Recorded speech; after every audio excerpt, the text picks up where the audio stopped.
In today's video, we're going to be looking at the cult of modern science and how did science turn into religion. It's an interesting thing. I'm not totally sure myself, but I would blame it mainly on Einstein. I think Einstein really introduced not just religion to science, but literally like using religion as science. Okay, Nikola Tesla, the most famous probably inventor of all time, he said that relativity theory, Einstein's relativity theory, is a bunch of mathematical garbage designed to confuse and blind people. Okay, well, the most prominent scientist likely of all time rejected Einstein as a bunch of nonsense. Maybe he was right. Okay, maybe we shouldn't dismiss Tesla as a fool. And there's all kinds of other scientists who said that modern science is a bunch of religion. Leopold Kronecker, a very famous mathematician, he said that Georg Cantor's set theory, which is the foundation of modern mathematics, to quote him, das ist Theology. Excuse my German. But he literally said the foundations of modern math are religion. So, there's something certainly going on here. Richard Feynman is the most prominent physicist probably today. And he says there's 14 people on Earth who understand Einstein's relativity theory and none who understand quantum mechanics. It seems kind of weird that all these professional physicists can't understand these ideas. And, well, that's because you can't understand religion. There's nothing to understand. So, some of these ideas are partially religion, some of them are entirely religion, right? And so we're going to start looking at the cult, or the psychology of cult-like thinking. Okay, and we're going to be seeing if we can find some of this cult-like thinking. All right, so let's take a look at, I have a list here of what I think are the 5 big traits of cult psychology. And you can tell me what you think about this. So the first trait is you will be immediately censored, berated, and silenced for making an intelligent or valid criticism of the cult, but you will be rewarded for making a stupid and ignorant one, especially if it's really stupid. So, in fact, they might even put you in the cult just to, make people believe in it more. So you can definitely see this all over the place. Like if I go on any kind of modern science forum, all they talk about is flat earthers. They love flat earthers. They are obsessed with flat earthers. And the reason why is because flat earth is really stupid. All right, so, it makes modern science sound smart. All right. Relativity theory and quantum mechanics, people would be saying, isn't this stuff just a bunch of nonsense? Well, then they say, well, if you don't believe in modern science, then you're like the flat earthers. That's who you're going to turn into. Either you have to believe in Einstein or you're a flat earther. That's the dichotomy they present in cult, right? There's only one of two things. And any sort of third, more rational alternative is going to be censored or silenced, right? So this certainly is the case. I was banned off of Physics Forum. Glenn Borchard was banned off Physics Forum, and he's a professional scientist, right? I posted Glenn's video on Reddit, and Glenn was banned off Reddit. This is going to bring us to the next point of cults, which is that no intellectual understanding can ever be acquired, especially by a non-believer. No matter how much you study the subject, you will never learn one fact, okay? And this is preposterous, okay? I've read about 13 books on relativity theory, and whenever I talk to anybody who believes in relativity, they treat me as though I don't know one thing, okay? They'd say, you don't even know one fact. And I'm like, what about this? Is this true? They're like, no. I'm like, okay, I think that there's no universal reference frames. Am I right? No.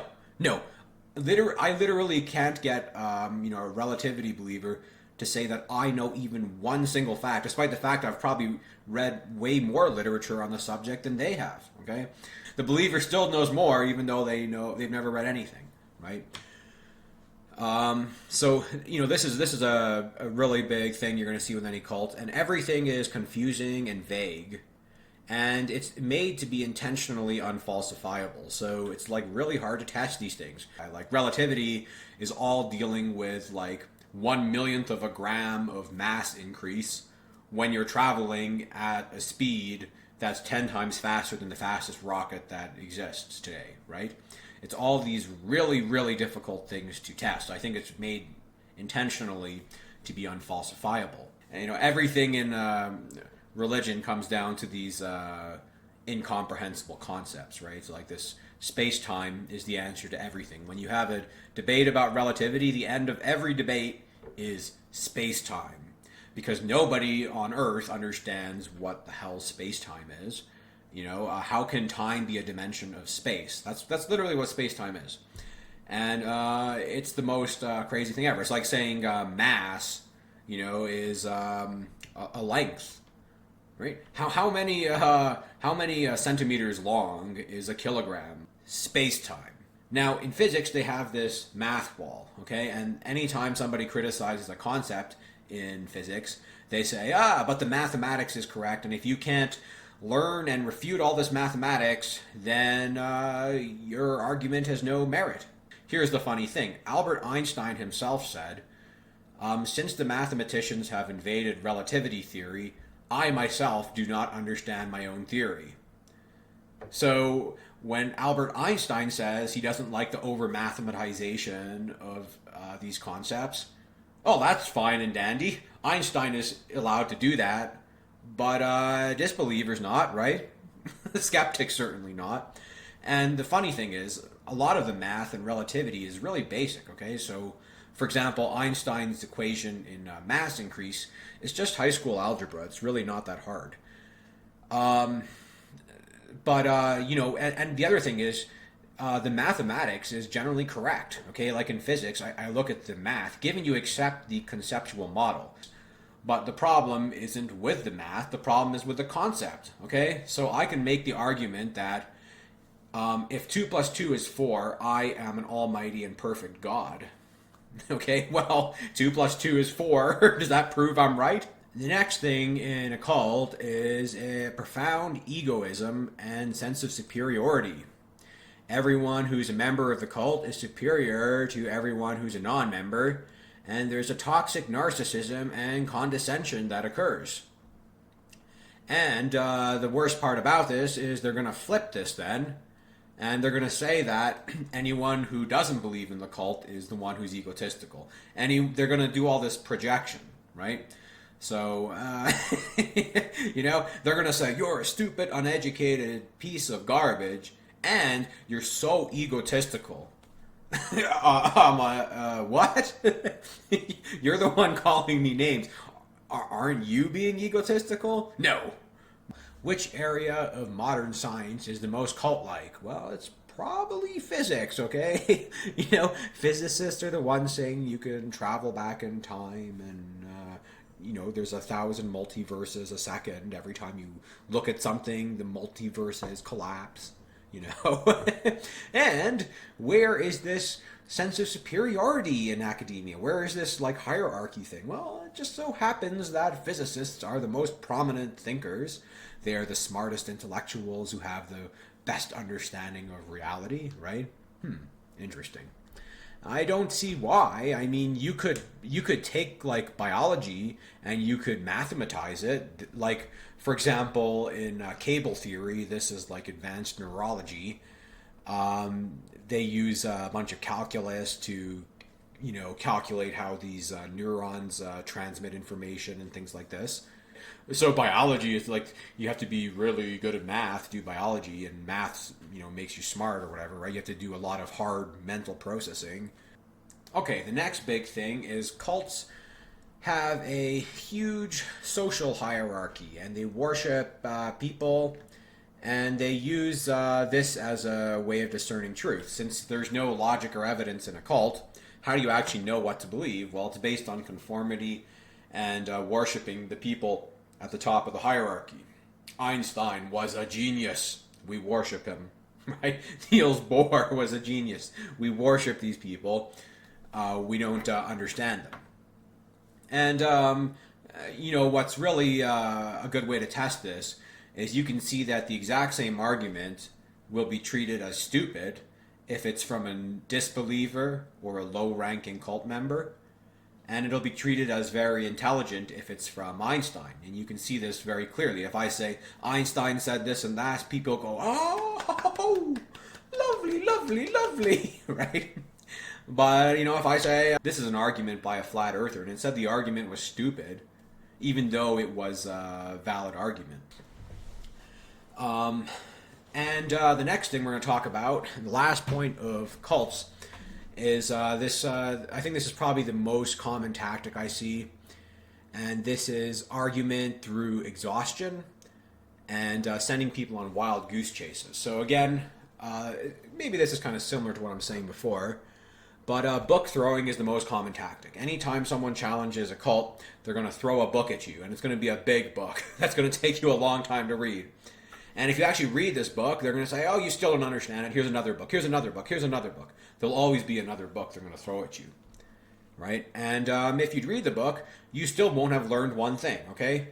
And it's really annoying because they can tell you to read this giant book, and then when you do read it, you're like, okay, well, point of on page 14, verse 6, it says this, right? And they say, you can't interpret it. You don't understand it. You don't interpret it. So I say, if you're an investigator, you should never bother to read these books. Always just remember, cults are based on authority, so you talk to the authority figures themselves. I don't bother trying to read this book.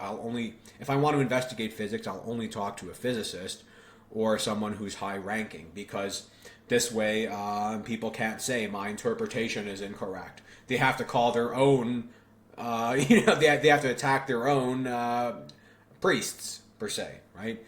And they don't like to do that, right? They don't like to attack people who are higher than them on the social hierarchy, right?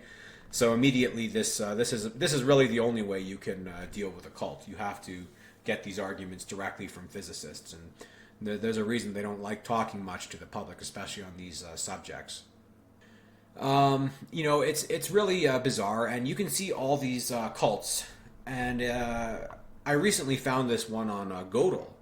Right? It's very bizarre to me, but I have these several videos on it, and today everyone in this cult is still saying, "I don't understand even the first thing on the subject. I'm completely ignorant. I have no comprehension of how the subject works," even though I talked to 4 mathematicians, all right, and I kept typing back and forth to make sure that I could write an accurate summary, and the mathematical logicians gave a green light to my summary. Said, "Yeah, your summary has no errors in it." Okay, so the mathematical logician gives it the green light, but the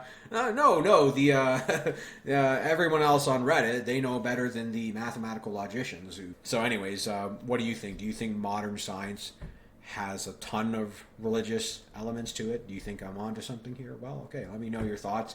And can we use psychology as a time-saving mechanism? Okay, the main reason I like this idea of using the psychology of cult tactics is because it can save us a lot of time.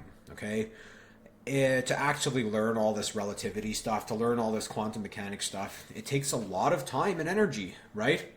But if we can just look at the people involved in this and see we have all this cult-like behavior, maybe we can save ourselves a lot of time actually investigating these things.